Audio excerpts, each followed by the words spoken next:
بسم الله الرحمن الرحيم والتين والزيتون وطور سينين وهذا البلد الأمين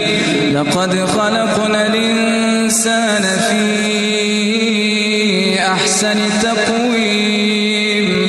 ثم رددناه أسفل سافلين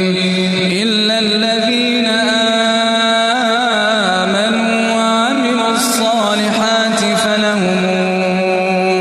أجر غير ممنون فما يكذبك بعد بالدين أليس الله بأحكم الحاكمين بسم الله الرحمن الرحيم اقرأ باسم ربك الذي خلق خلق الإنسان من علق